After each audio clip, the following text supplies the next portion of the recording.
I have recently found about the violence of killing infidels and godless people in hymns of Vedas.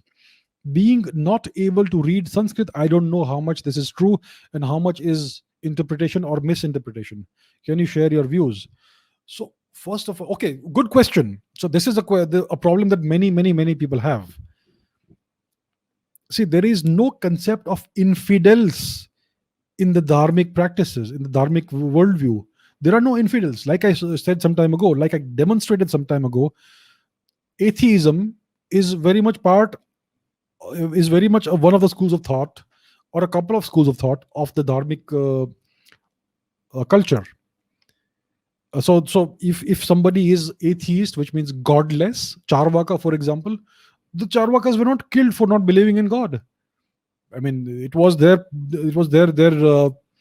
problem, so to say. It's your problem if you don't believe in God. Nobody bothered anyone for having a certain belief. And again, there are no infidels or kafirs in Hinduism or any dharmic religion, so to say, right?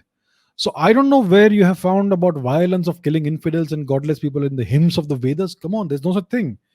Uh, Maybe you have read some translation.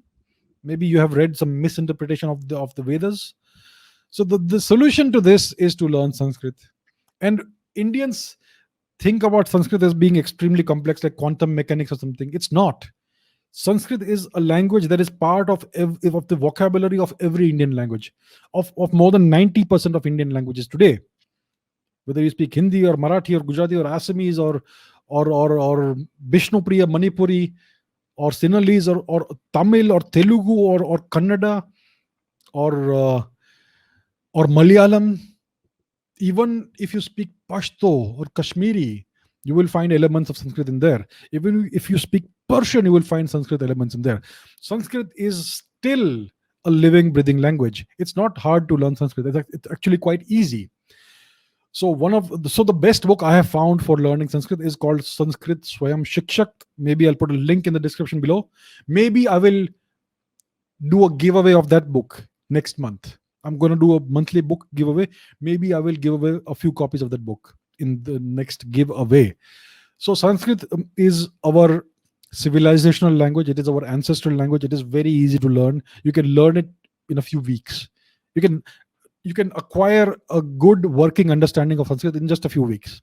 So it's something that everybody should invest in. It is an investment in your own, in improving yourself and understanding your own culture and heritage.